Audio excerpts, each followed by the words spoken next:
Have you ever found yourself in this place? You're married, but you're in love with someone else. If that's where you are right now, may I speak directly to the deepest part of your heart? What you're feeling right now is intense, overwhelming, electric, and yes, it feels sacred. When you're with your lover, everything inside of you awakens. Life feels rich with color again. You feel alive, desired, understood. It's as if this person sees something in you the world either missed or forgot. You feel like you can finally breathe, like you matter, like someone is seeing you, the real you, maybe for the first time in a long time. You think about them constantly. You wonder what they're doing, if they're thinking of you. And just hearing your phone buzz sends a rush of hope through your entire body. And it's not just physical. It's emotional. It feels like your souls were somehow meant for each other. And that's what makes it so confusing, because you never expected to feel this way for someone outside your marriage. You're married and you don't want to hurt your spouse. And it well may be that now you don't know what to do with the truth that your heart is in two places at once. Let me say something you may need to hear. You're not crazy. You're not evil. You're not broken. You're experiencing something very real. It's called limerence.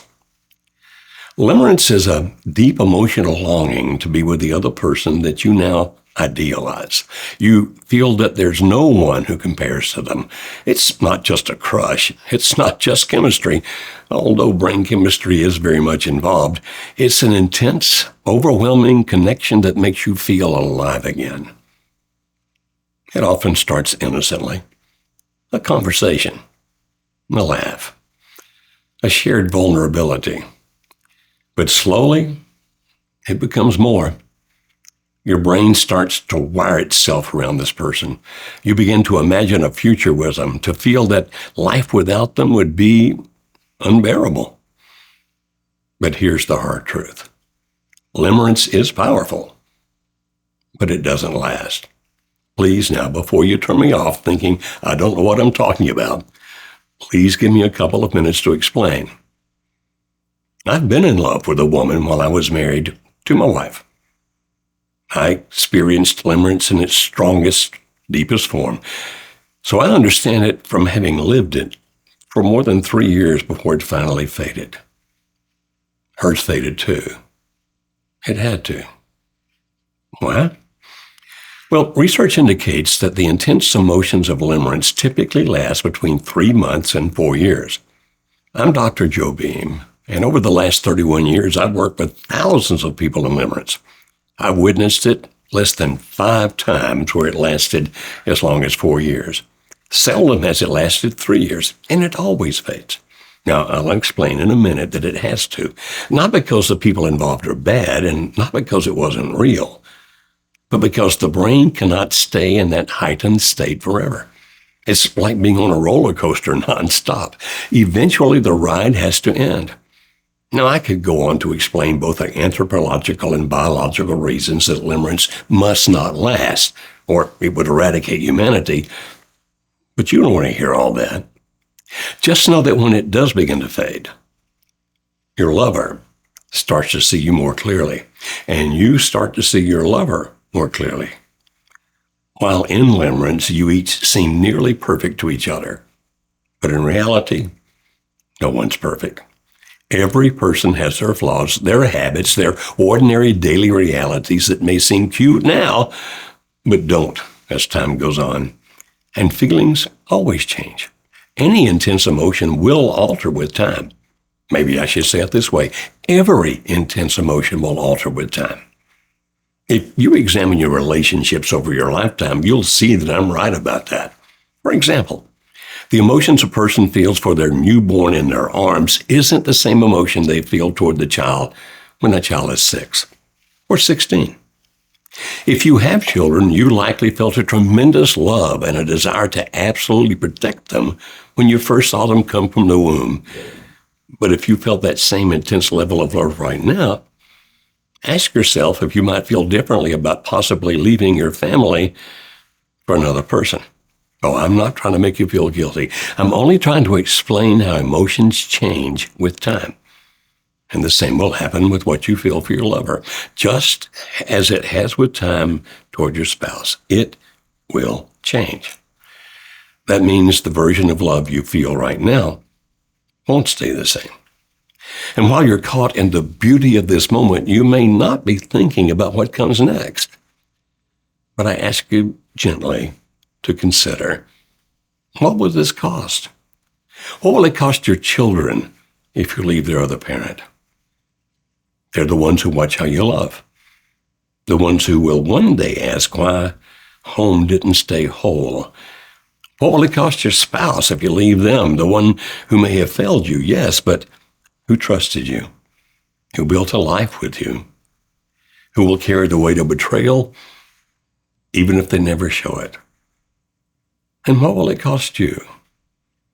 The ache of holidays and birthdays and empty chairs at tables. Because what you feel now will change.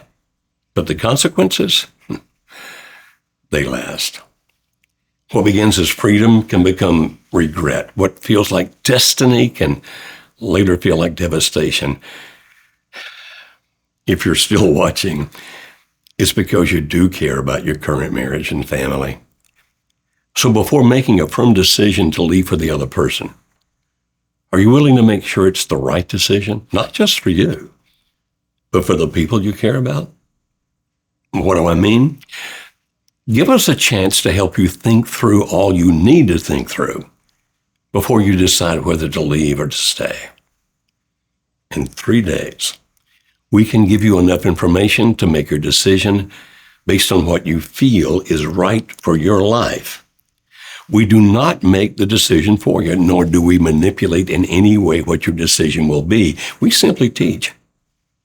Our job is to make sure you have all the information you need to decide wisely, one way or the other. We never decide for anyone. You decide. I know what you're thinking, but I deeply love my lover and want to be with them forever. As to my spouse, we've grown so far apart. We don't talk anymore. There's no spark.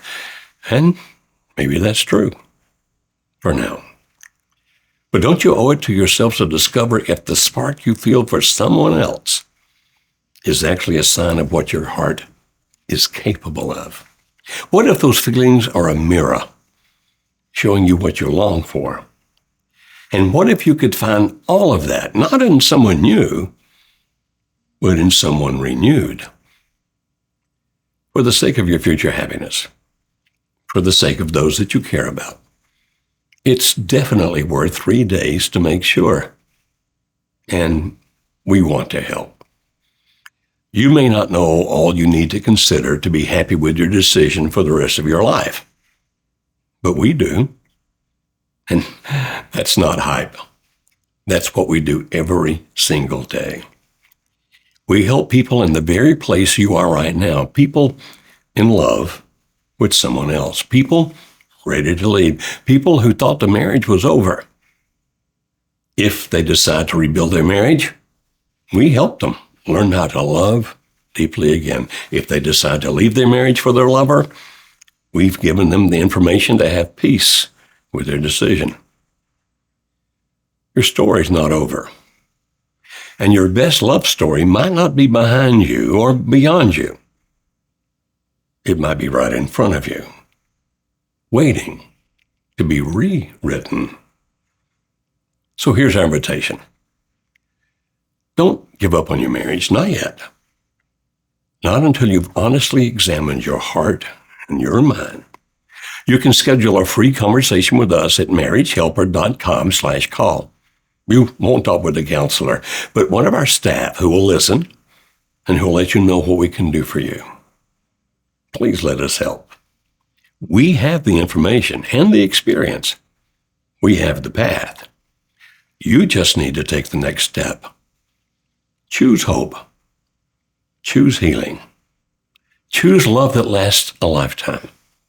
Let us walk with you and show you what love can truly be. Go right now to marriagehelper.com/call and schedule your conversation with us. Go right now.